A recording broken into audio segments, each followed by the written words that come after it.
Welcome car audio enthusiasts. Now we left off last time with Sam's Mustang build at around 99 days, and of course it's probably my fault for continually distracting him with little jobs. So another distraction, we've got 5 days to finish this modern day version of the box that rocks. Now for those who are as old as what I am, in the 1980s Rockford Fosgate released the box that rocks, and we've got one here. Seems a bit small to put in the Lincoln, so we decided to give it a 2018 twist, and we've got our modern day box that rocks. So we're going to take you through the journey of the last 5 days and how we've built this. Now the criteria for the box that rocks was it had to do between 140 and 150 dB, and we think we've got that. It had to be a sealed box and had to fit in our Lincoln. The box that rocks originally in the 80s was a vented box, and it was a full range box. We've got crossovers in ours. So anyway, hope you enjoy the episode. Stay tuned.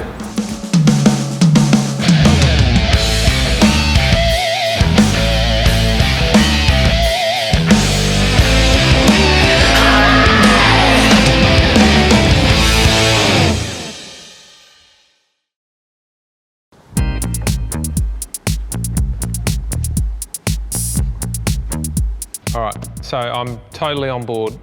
Plan your work, work your plan. That's been my motto. So we're going to do the box that rocks. 2018 version. 2018. Love your work. Where we have sub 80 hertz. All right, what do we need to do? We've got 5 days. What's the first thing we need to look Probably actually make a guideline to some degree to actually work out what we're trying to achieve. So how loud are we actually trying to get with this thing? What's your idea? In the Lincoln Continental, With it being a quick install, like what's the minimum number you'd be happy with? we're not doing anything crazy like folded horn or T-line or...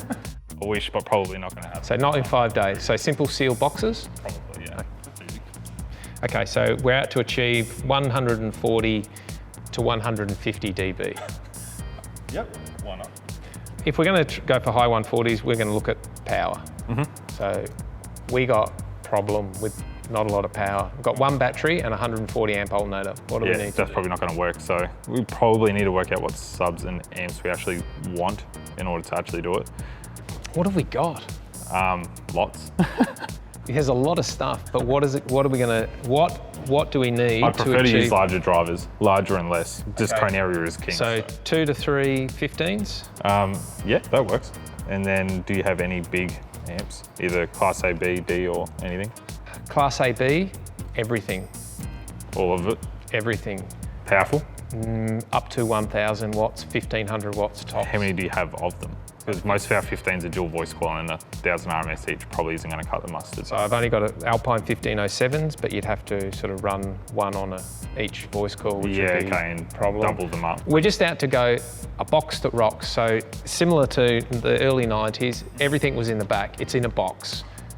Yeah, So we don't. So we're it's not, in all in one unit. all sort of in thing. one unit. It's like a drop-in box. You plug the thing up, put some power to it, bang, you've got audio. We don't need a front stage. It can all be sitting in the back. As I said, it's that flashback to the first type of wedge style box. It's a system all in one. All in one that just drops in a car. in. So we want it all in the back, all contained. We're going to go 2 or 3 15s. Amp is a question mark. We want 1 amp to run the subs. Yep. And we need to put some either horns or some mids. That's easy. So I said about frequency response before that it's actually going to play low.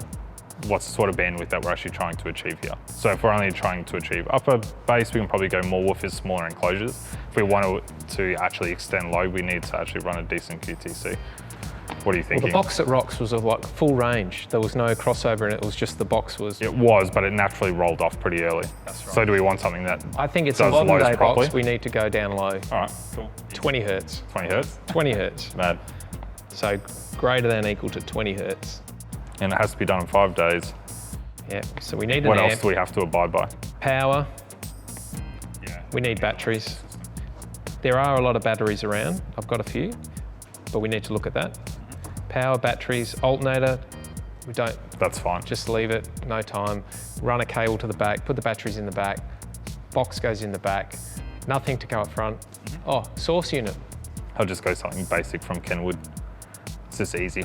The only thing I have here plays CDs. I don't have, I don't have any, no. Need to go something with okay. USB input. Source unit, USB, cabling we've got. And how pretty does it have to be? Like we're against Carpet or Duratex, yeah, okay. Just simple, industrial, tidy. heavy duty, box goes in. Man, easy. They're not powerful enough. We've got the HP 15 Earthquakes. We've got Rockford Fosgate RFP 1215s. Yep. We've got Orion 2NT, but they're for the Cube. It's all old school. We've got some Image Dynamic 15s. We could use those. We could. RE Triple X's. That works. I'll get them down. So we'll get this. Let's get the gear out. I think what we need to do is simple crib sheet. Yep. What we need to achieve: 140 to 150 dB. Probably one thing I should have asked is like how much clarity we actually aiming for. The Box of Rocks was kind of okay and did have a little bit of distortion. Do we want it to actually be a clean 140 with the vocals keeping up? Definitely. Oh. It needs to sound good, even though it's nothing. Well, when I say sound good, it needs to sound clear. So we Needs don't clarity. want. Yeah, absolutely. Easy. All right. There's a bit of work in this, A little bit. so we need to write up an order list. You do realising like all this extra work that you keep piling on top, it means the Mustang's just going later and later. Let's get into it, mate. This is the Box at Rocks. Let's go and see what gear we've got and lay it all out. Done. All right. All right, what do we got? So what have you dug up? I've got some lithium batteries. Yes, right? so I want to use them. They were kind of lying around. I think we've got plenty of capacity. Yeah, definitely. We're only getting charging from 140 amp alternator, Yeah. but plenty of capacity. I think that'll be enough for just, a few loud moments. So I'm comfortable with a cable run back to these. Yep. We've got our, Isolator. yeah, fantastic. So all organised. What are we running? So I Talk was me through thinking for rest the of head it. unit would go with the Kenwood.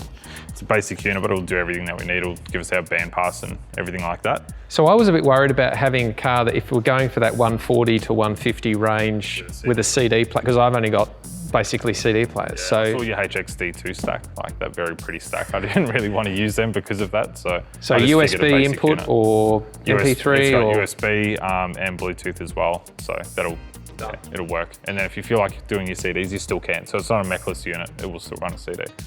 okay. So, and for speakers, went with the German Maestro Concepts, so CS series. I'm thinking we do like a soundbar style across the top of the woofers. So we'll do 3 on the bottom. The middle one will have to be raised because of the trans tunnel, but a little bit of massaging and I'll get it to work. Okay, so from what I remembered us talking earlier, you got 3 subs, forward facing, the 15s, 1, 2, 3 across the back seat, and then a soundbar style look, Basically, yeah. which is very similar to the Box at Rocks. You got your forward subs and some horns and tweets, but Yeah, I'll be honest, we're not going to really get all that much stereo separation. It is going to be behind you, but we have a few days and we just need vocals. So my parameters that you told me earlier was something that can do 2 ohms per channel, around 200 watts per channel. So I've gone an XTR 2150. So at 2 ohms per channel, we're going to get 300 watts per channel. Yeah, so they're fairly sensitive. And Jay has recapped that in the States. So I had that probably about 6 months ago. So that is all ready to go, a brand new amp. The only thing I ran up against is sort of trying to find a very large mono locally. So there's a few different options from Helix and stuff like that, but they're not really the power that we're after, and they're only going to really work in a scenario where we do 3 of them, so 1 per sub.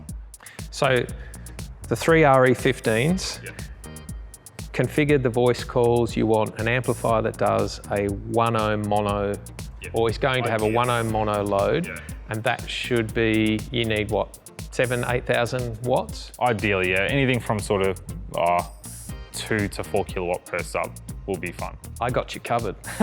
I've found an amp. Everything you have is old school and small. And Just hold that thought. I'll get that amp. Okay, now I know. this is interesting. Yeah. Why is it not a surfboard? So I just want to say something before I show you the amplifier I've got. You know me, right? I am all about Class A, Class AB amplifiers, old school, right? High end. High end. But we need something that can smack out 5,000 watts, 6,000, 7,000 or more. And be efficient. And be efficient. So I have done the cardinal sin. I've broken my own rules and I've gone and bought a Class D amplifier. I'm actually really curious to see what it is. Now, I'm going to give a big thank you to Felice in South Australia who sold me this amplifier on Facebook. I've tested it. Yeah. It works, Right. and it's loud. What do you actually test it with? I may have tested it on here. Okay, so we've got ourselves a little Sound Digital SD 8000.1D. Yeah, got that. So I'm assuming that's 8,000 watts mono at probably 1 ohm. Yeah. Yeah, no, that'll So work. we have 3 subs, we can do 1 ohm load. You should get 8,000 watts, maybe. It'll work. So Or that's the our sound quality. that's our subwoofer amplifier. So Well, we pretty much have everything sorted now. we are. It's pretty much just get into it. Do you have enough power cable and everything like that? I've got cable. I've got rolls and rolls of cable.